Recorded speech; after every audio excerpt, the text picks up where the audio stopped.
안녕하십니까? 오늘은 로마서 17강 말씀입니다. 이제 로마서가 한 강 남았습니다. 로마서 끝까지 이렇게 기도해 주시고요. 우리는 지금 코로나19 바이러스로 인해 고통 가운데 있는데요. 그런데 바이러스라는 표현이 꼭 나쁜 것만은 있지는 않는 것 같습니다. 웃음 바이러스도 있고 행복 바이러스도 있고 그렇죠. 이제 부활절을 맞이해서 새벽 기도를 이제 센터에서는 못하고 각 가정에서 이루고자 방향을 잡았는데요. 새벽 기도의 바이러스가 각 가정마다 널리 퍼지기를 기도합니다. 부활의 복음 바이러스가 널리 퍼져서 어려움을 이기고 부활 신앙을 덧입는 저와 여러분이 될 수 있기를 기도합니다. 요절 말씀 7절 같이 읽고 시작하겠습니다. 시작. 그러므로 그리스도께서 우리를 받아 하나님께 영광을 돌리심과 같이 너희도 서로 받으라. 오늘 말씀은 사도 바울이 로마 교회를 향해서 화합의 중요성에 대해서 가르쳐 주시는 말씀입니다. 바울은 이 문제를 로마 교회를 완전히 파괴할 수 있는 잠재력을 지닌 실제적인 문제로 보았습니다. 표현이 너무 세지 않는가요? 완전히 파괴할 수 있는 잠재력을 가진 실제적인 문제. 근데 실제로 한 교회를 살펴보면 그 교회가 나누어졌는데 어떤 문제로 나누어졌냐면 이 카펫을 까는 문제로 나누어졌습니다. 푸른 초장파는 무슨 색? 초록색, 푸른색을 깔아야 된다고 보혈파는 붉은색으로 깔아야 된다 이렇게 주장했는데 한치의 양보 없이 자기들의 의견을 주장하다가 결국 교회가 분열되었다고 합니다. 교회는 예수님을 그리스도로 고백하고 하나님을 믿는 신앙 공동체입니다. 그래서 신자들 간에는 공통점이 많습니다. 그러나 아무리 같은 믿음을 가진 신앙 공동체라 할지라도 모든 사람이 또 같을 수는 없습니다. 신앙생활의 스타일이 획일적이지는 않습니다. 그래서 로마 교회 성도들은 서로 다른 의견과 생각 때문에 충돌이 많았습니다. 그런데 문제는 자기 생각과 다른 사람을 비판하고 업신여기는 것이었습니다. 이로 인해서 교회가 하나 되지 못하고 시끄럽게 되었습니다. 그래서 바울은 오늘 말씀을 통해서 교회가 과연 어떤 공동체가 되어야 하는가 가르쳐 주고 있습니다. 왜 성도들이 서로를 비판하지 말고 서로를 영접해야 하는가를 가르쳐 주고 있습니다. 오늘 말씀을 통해 우리도 어떤 비판과 정죄보다도 서로를 영접하고 받아주고 더 나아가 세워줌으로 요절 말씀처럼 하나님께 영광 돌리는 칠부 교회가 될 수 있기를 기도합니다. 3절 말씀을 같이 읽어보겠습니다. 시작. 먹는 자는 먹지 않는 자를 업신여기지 말고 먹지 않는 자는 먹는 자를 비판하지 말라. 이는 하나님이 그를 받으셨음이라. 여기서 이제 비판하다는 단어는 우리가 자주 나와서 아는데 업신여기다라는 단어는 좀 생소하지 않는가요? 업신여기다 성경에서. 그래서 제가 한번 찾아봤는데 혹시 정확한 업신여기다의 정확한 뜻 아신가요? 우리 요성자님 업신여기다의 정확한 뜻 혹시 알아요? 없는 것 같이 여기다. 업신여기다. 한 40점. 업신여기다는 교만한 마음으로 낮추어 보거나 하찮게 여기다. 좀 무서운 뜻이더라고요. 교만한 마음으로 낮추어 보거나 하찮게 여기지 마라는 뜻입니다. 당시의 신자들 가운데는 고기를 먹을 것인가 안 먹을 것인가 가지고 논란이 많았습니다. 왜냐하면 당시에 시장에 나온 고기 중에는 우상의 제단에 바쳐졌던 고기가 많았기 때문입니다. 이방인 신자들은 하나님께서 정결케 하신 것이기 때문에 문제될 것이 없다 하면서 마음껏 고기를 먹었습니다. 그러나 구약의 율법을 알고 있는 유대인 신자들은 어떻게 우상에게 바쳐진 고기를 먹을 수 있는가? 부정하다 하면서 아예 고기를 안 먹고 채소만 먹었습니다.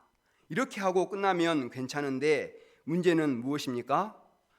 자유롭게 고기를 먹은 사람이 못 먹는 사람을 자꾸 무시하고 업신여기는 것이었습니다. 교만한 마음으로 낮추어 보면서 이렇게 하찮게 여겼다는 것입니다. 왜 이렇게 믿음이 없어? 괜찮아, 먹어. 삼겹살 얼마나 맛있는데 하면서 이렇게 고기 먹는 것을 믿음과 연관시켰습니다. 그러니까 이제 또 고기를 안 먹는 사람들은 어떻게 있겠어요? 이 부정한 사람들, 어떻게 우상에게 바쳤던 음식을 저렇게 막 먹을 수 있어?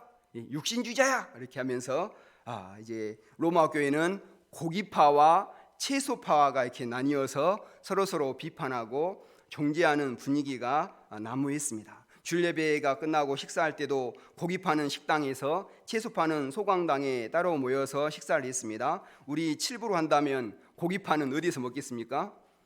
사랑방에서 이렇게 삼겹살을 이렇게 치치 이렇게 구워서 먹고, 채소파는 홀에서 각종 채소를 쌓아가지고 와서 이렇게 먹는 것과 같습니다. 그런데 이제 식사만 따로 하는 것이 아니라 이제 사사건건 의결 충돌이 일어나게 된 것입니다. 이런 곳에 성령의 역사가 일어날 수 없습니다. 이에 대해서 바울은 어떻게 권면합니까? 3절을 다시 한번 보십시오. 먹는 자는 먹지 않는 자를 업신여기지 말고 먹지 않는 자는 먹는 자를 비판하지 말라.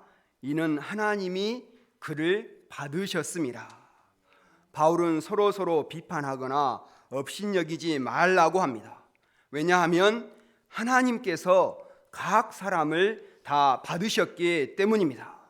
하나님께서는 용감하게 고기를 먹는 사람도 사랑하십니다.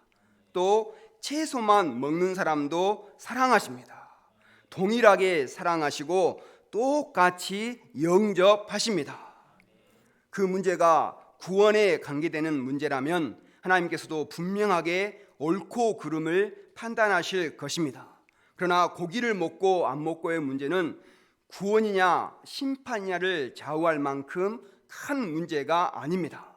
그것은 각 사람의 성향 문제요, 스타일 문제입니다. 본질적인 문제가 아니고 지엽적인 문제입니다. 17절에서 보면 하나님의 나라는 먹는 것과 마시는 것이 아니라 오직 성령 안에 있는 의와 평강과 희락이라고 하였습니다. 그러므로 우리는 어떻게 하면 의롭게 되고 평강과 희락을 추구할 것인가를 가지고 고민해야지 먹고 마시는 문제로 다투고 갈등한 문제가 아니라는 것입니다. 4절을 같이 읽어보겠습니다. 시작. 남의 하인을 비판하는 너는 누구냐? 그가 서 있는 것이나 넘어지는 것이 자기 주인에게 있음에 그가 세움을 받으리니 이는 그를 세우시는 권능이 주께 있음이라.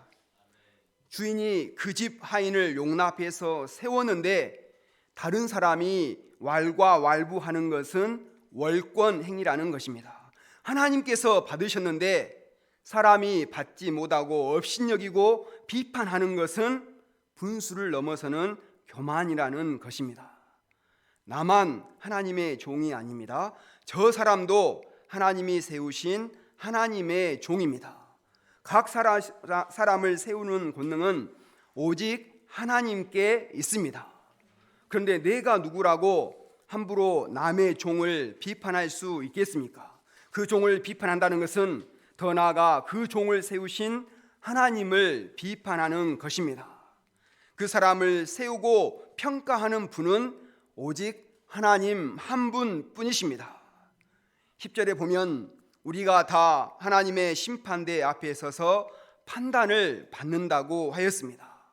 그러므로 우리는 판단은 하나님께 맡기고 오히려 자신을 돌아봐서 심판대 앞에서 부끄럽지 않도록 조심해야 하는 것입니다.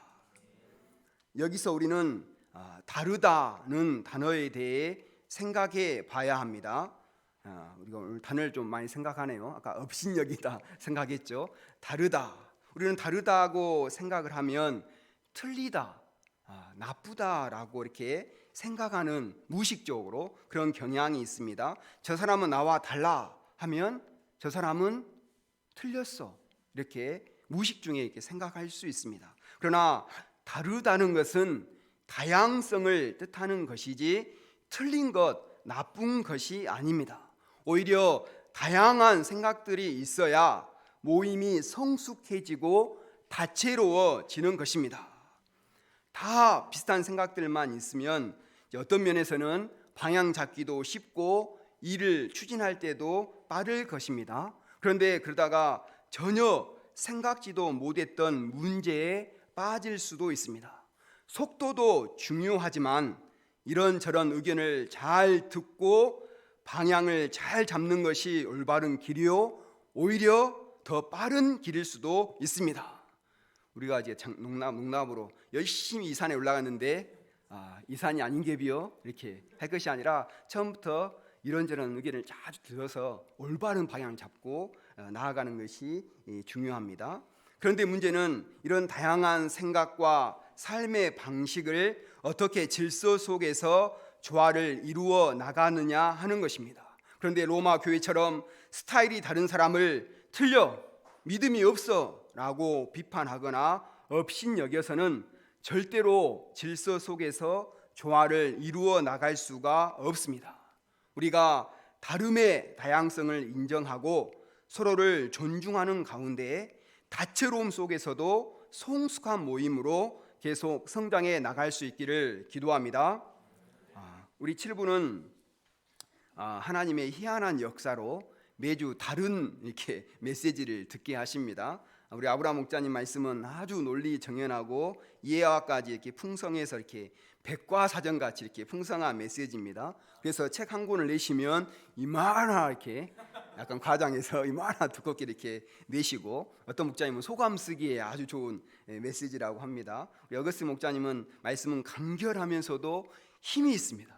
은근히 권세가 있어서 순종해야 할 것 같아요. 이렇게 권세가 있습니다.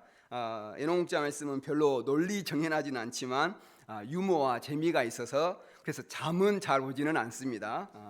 그래서 어떤 분은 부패식 말씀이라고 이렇게 좋아하기도 하십니다. 다 스타일이 다르지만 누구는 맞고 누구는 틀리다고 할 수 없습니다. 만일 비판하고 업신여긴다면 저는 정말 주일이 정말 이렇게 괴로울 것입니다. 역사를 동역하는 방식에 있어서도 우리가 신약에서 이렇게 섬기는 이야기를 하면은 누가 나옵니까? 그 마르다하고 마리아가 나오죠. 그래서 어떤 분은 성경의 마르다처럼 풍성하게 음식으로 이렇게 섬기려고 하시는 분이 계십니다. 그 수고에 감사를 드립니다. 또 어떤 분은 마리아처럼 예수님의 말씀을 잘 들으려고 이렇게 그러면서 섬기려고 하는 분도 계십니다. 마르다 입장에서 보면 마리아가 좀 얌체처럼 보여서 예수님께 가서 일렀잖아요. 이렇게 좀 도와달라고. 그때 예수님은 뭐라 하셨습니까? 마리아의 말씀 듣는 것을 인정해 주었고, 또 나중에 마리아가 어떻게 섬깁니까? 그렇죠. 나중에 자기가 평생 모은 그 향유 옥합을 아무도 모르는 예수님의 십자가의 죽으심을 앞두고 발에다가 이렇게 부었습니다. 그럼 나중에 보면 그 섬기는 것이 역전이 되어버렸잖아요. 이렇게. 그렇죠? 또 제자 양성에도 또 말씀을 믿고 순종해서 이렇게 키우려고 하시는 분이 계시고, 또 어떤 분은 양들의 말에 끝까지 귀를 기울여서 자발적으로 순종할 때까지 이렇게 기다렸다가 키우는 분도 있습니다. 누가 맞고 누가 틀렸다고 할 수 없습니다. 스타일이 다를 뿐입니다. 그러면 우리는 서로 다름의 다양성을 인정하고 서로를 존중하는 가운데 어떤 스타일의 양이 와도 은혜를 받고 성장할 수 있는 성숙한 모임이 될 수 있기를 기도합니다. 전에 UBF는 어떤 사람만 이렇게 남았어요? 단순해서 이렇게 순종하는 사람만 남았잖아요. 그러지 않고 좀 복잡하고 좀 이렇게 믿음이 연약하더라도 이렇게 와서 적응하고 이렇게 성장하는 그런 모임이 됐으면 좋겠습니다. 5절도 보십시오. 어떤 사람은 이 날을 저 날보다 낫게 여기고 어떤 사람은 모든 날을 같게 여기나니 각각 자기 마음으로 확정할지니라. 당시에는 음식 문제뿐만 아니라 날 문제가 심각했습니다. 구약에서는 유월절, 칠칠절 등 날과 절기를 중요시 여겼기 때문입니다. 이로 인해서 또 무슨 파와 무슨 파로 나뉘겠어요? 날파와 비날파로 이게 나뉘고 분란이 있었습니다. 그러나 이 문제도 누가 옳고 누가 그르지 않다는 것입니다. 각각 자기 마음으로 확증할지니라. 각 사람이 하나님 앞에서 신앙 양심에 따라서 결정할 문제이지 옳고 그름을 따질 문제가 아니라는 것입니다. 6절을 같이 읽어보겠습니다. 시작.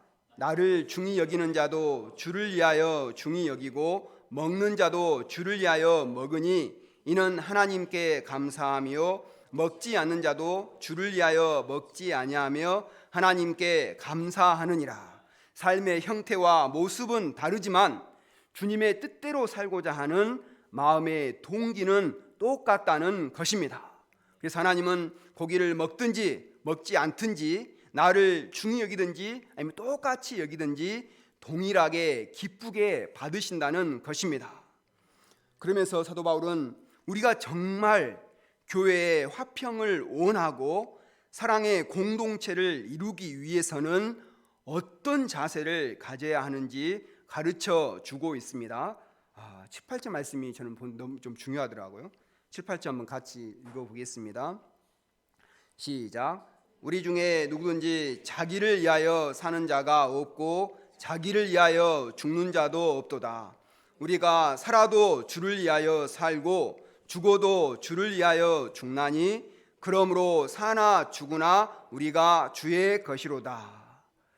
자기를 위하여 사는 자가 없고 자기를 위하여 죽는 자도 없도다. 우리가 정말 교회의 화평을 원하고 사랑의 공동체를 이루기 위해서는 자기가 없어야 한다는 것입니다.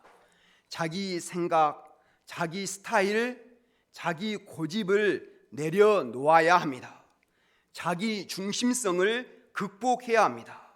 내 뜻대로 하고 싶고 내 취향대로 일을 하고 싶은 자기를 부인해야 합니다. 한사코 하나님 중심, 그리스도 중심이 되어야 합니다. 왜 그렇습니까?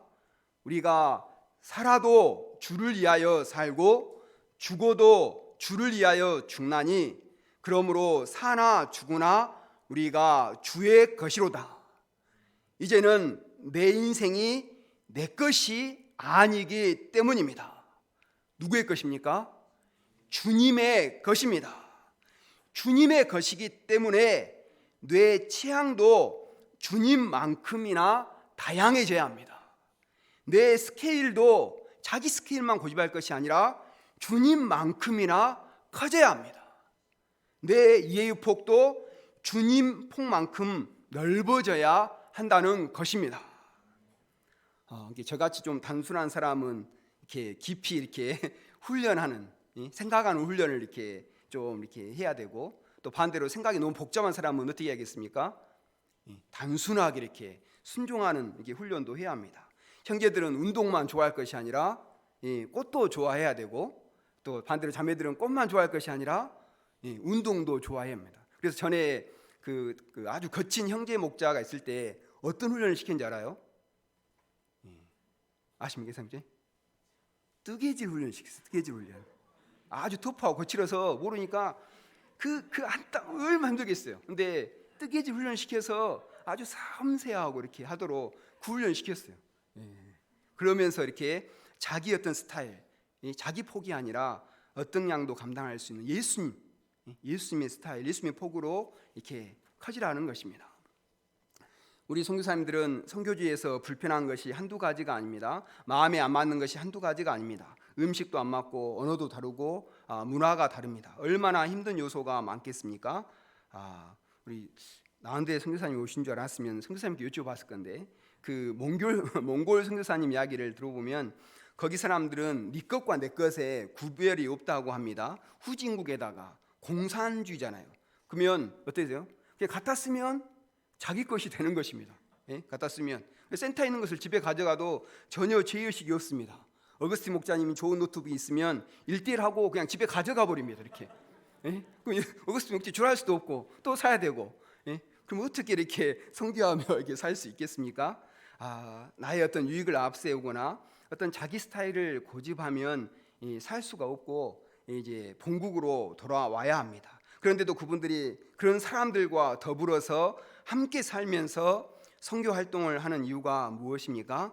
이제는 나를 위해서 살지 않고 주님을 위해서 살고자 결단했기 때문입니다. 내가 살아도 주를 위하여 죽어도 주를 위하여 죽나니 사나 죽으나 주의 것이로다. 내가 목적이 아니라 주님이 목적이기 때문에 힘들어도 참을 수 있는 것입니다. 내 영광이 아니라 주님의 영광을 위해서 살고자 결단했기 때문에 주님께서 맡기신 양들을 사랑하고 또 동역자들을 섬길 수 있는 것입니다. 9절을 보십시오. 9절도 같이 읽어보겠습니다. 시작. 이를 위하여 그리스도께서 죽었다가 다시 살아나셨으니 곧 죽은 자와 산 자의 주가 되려 하심이라. 예수님은 모든 사람을 품고 섬기시기 위해서 십자가에서 죽으셨습니다. 자기가 온전히 없어지고 철저히 죽으시고 땅에 묻히셨습니다. 그리고 부활하셨습니다. 이로써 죽은 자와 산 자의 주가 되셨습니다. 예수님은 얼마나 넓으신 분이십니까? 산 자와 죽은 자를 다 품으셨습니다. 예수님 품에 안 들어온 사람이 없었습니다. 니고데모에서 사마리아 여인까지, 문둥병자에서 세리 레이까지, 유대인의 서기관에서 이방인의 백부장까지, 또 남녀노소 빈부귀천 동서양을 막론하고 모든 사람을 다 품으셨습니다. 우리 각자도 얼마나 다양하고 문제가 많지만 예수님께서 다 품어주셨습니까? 중풍 족속, 세리 족속, 또 사마리아 족속, 거라사 족속, 돌탕 족속이 뭔지 알죠? 돌아온 탕자 족속까지 다 품어주셨습니다. 예수님께서 이처럼 모든 사람을 다 품으실 수 있었던 것은 온전히 죽었다가 다시 살아나셨기 때문입니다. 우리도 정말 모든 사람을 품기 위해서는 예수님처럼 죽었다가 다시 살아나야 합니다. 사진 보여주실래요?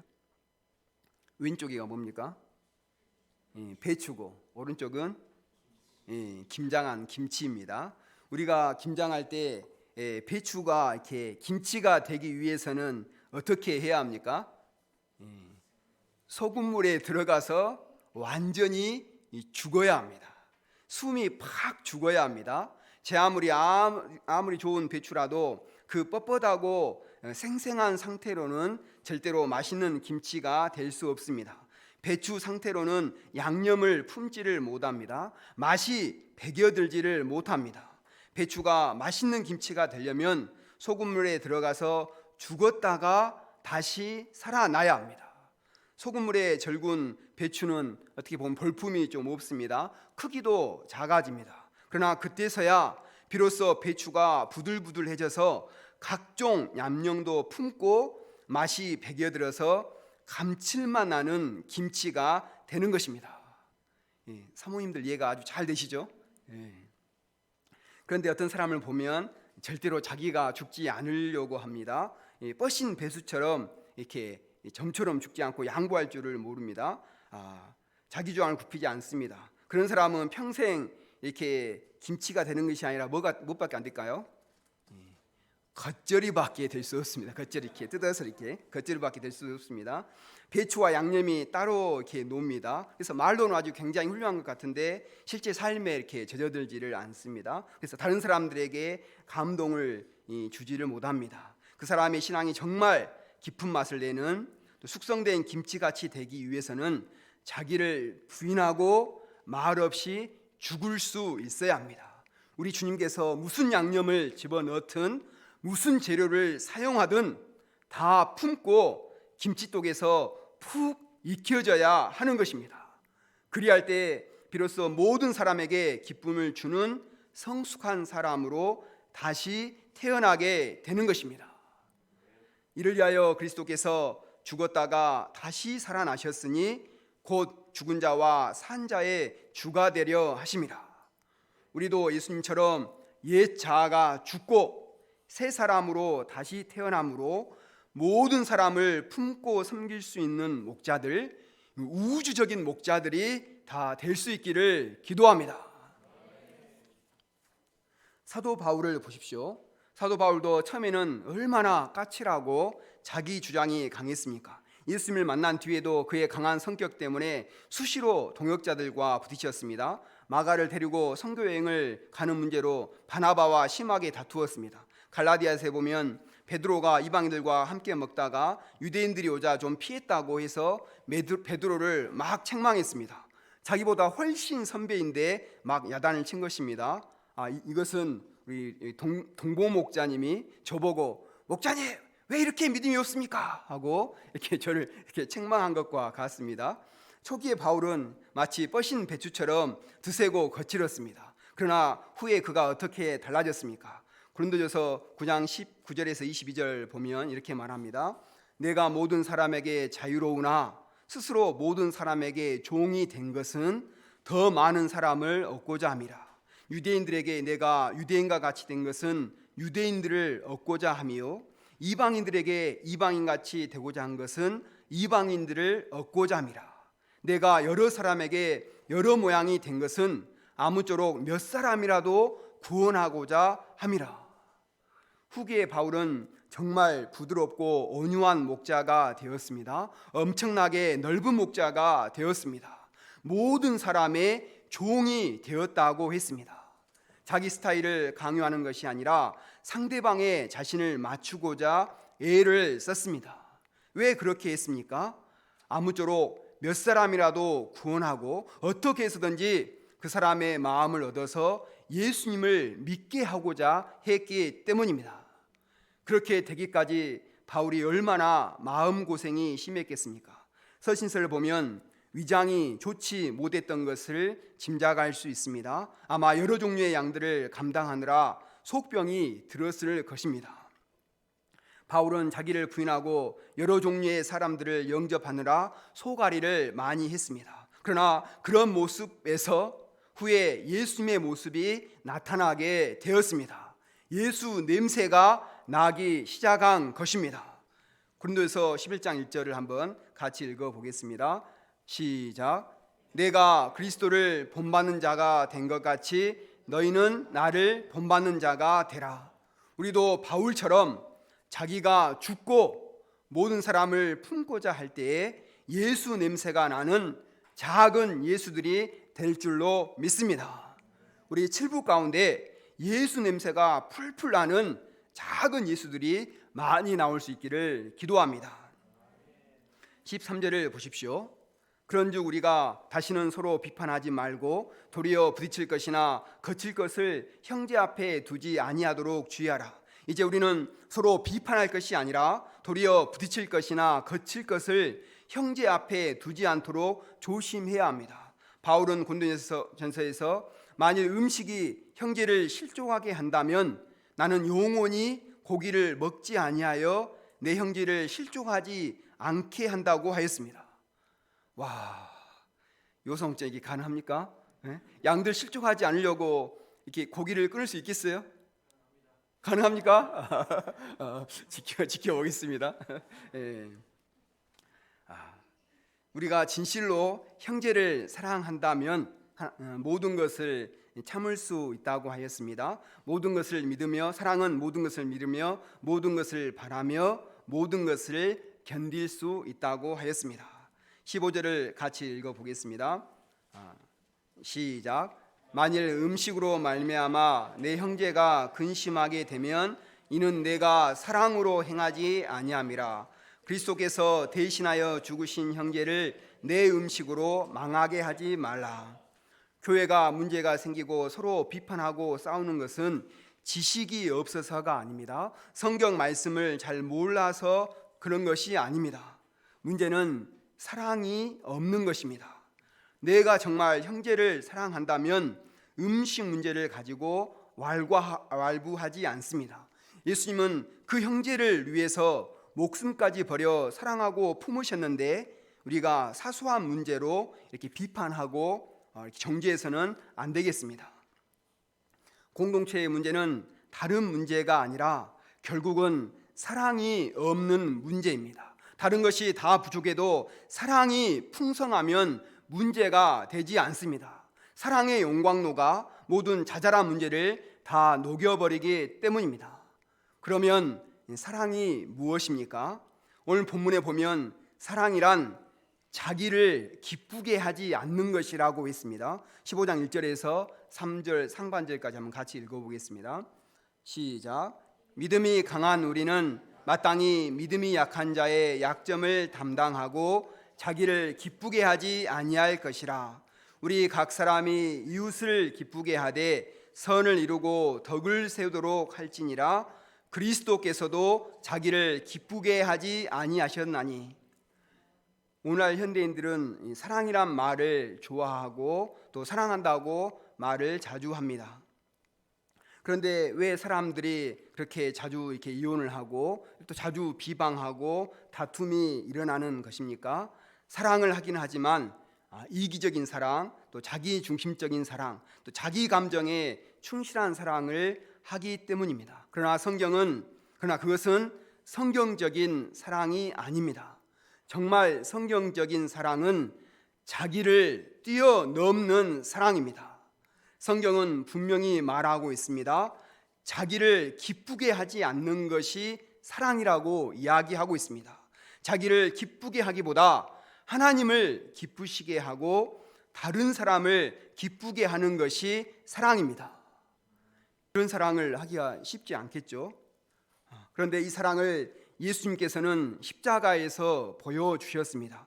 수많은 사람들이 예수님을 조롱하고 비판했습니다. 침을 뱉고 채찍으로 때리고 창으로 찔렀습니다. 마침내는 십자가에 못 박아서 죽여버렸습니다. 그때 예수님이 조금이라도 자기를 사랑하는 마음이 있었다면 가만히 계셨겠습니까? 조금이라도 자기를 주장하고 옳고 그름을 따지고자 하는 마음이 있었다면 그렇게 말없이 돌아가셨겠습니까?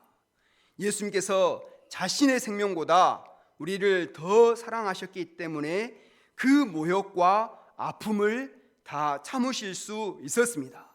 예수님께서 자기보다 우리를 더 존귀하게 여기셨기 때문에 말없이 십자가에서 죽어 주실 수 있었습니다. 7절 말씀을 이제 결론인데요. 요절이면서도 결론인데 다 같이 한번 읽어보겠습니다. 7절 시작. 그러므로 그리스도께서 우리를 받아 하나님께 영광을 돌리심과 같이 너희도 서로 받으라. 예수님께서 우리 같은 죄인도 십자가 사랑으로 받아주셨다면 우리도 이제 주 안에서 형제된 자를 받아야 되지 않겠습니까? 나의 인간적인 감정으로는 형제를 영접하지 못할지라도 예수님의 십자가 사랑을 생각하면 영접할 수 있습니다. 결국은 우리가 예수님의 십자가 사랑을 붙들어야 합니다. 모든 인간관계는 갈등이 있고 모든 공동체에는 삐걱거림이 있습니다. 이것은 우리의 인간의 죄성이 있는 한 피할 수가 없습니다. 그런데 이 모순과 딜레마는 오직 예수님의 십자가 사랑으로만 해결할 수 있습니다. 율법으로도 안 됩니다. 지식으로도 안 됩니다. 논쟁한다고 해서 해결되지 않습니다. 모든 문제는 사랑으로만 해결할 수 있습니다. 예수님께서 우리를 받으실 때 무슨 이유가 있었습니까? 우리에게 무슨 자격이 있었습니까? 아무런 이유도 아무런 자격도 없었습니다. 오직 예수님의 일방적인 사랑이 우리를 받아주시고 우리를 변화시켜 주셨습니다. 그렇다면 우리도 이제 아무런 조건 없이 있는 모습 그대로 상대방을 받아야 하겠습니다. 내 마음에 들고 아니고가 아닙니다. 주님께서 대신 죽으신 형제이기 때문입니다. 아멘. 주님께서 보내신 사람이기 때문에 나도 소망 가운데 인내하며 담당하는 것입니다. 이처럼 우리가 그리스도의 사랑으로 형제들을 서로 받기에 힘쓸 때에 우리 안에 아름다운 사랑의 공동체가 이루어지게 될 것입니다. 아무리 부족하고 연약한 자라 할지라도 그 사랑 안에서 변화되고 성장하여 영적인 큰 거목들로 자라나게 될 것입니다. 지금 우리 칠부 교회는 17가정 정도 있고 또 8개 교회가 있습니다. 우리는 서로 다 다르고 개성과 취향이 다 다릅니다. 100이면 100 다 다릅니다. 다르다는 것은 그만큼 다양하다는 것이요 특색이 있다는 것입니다.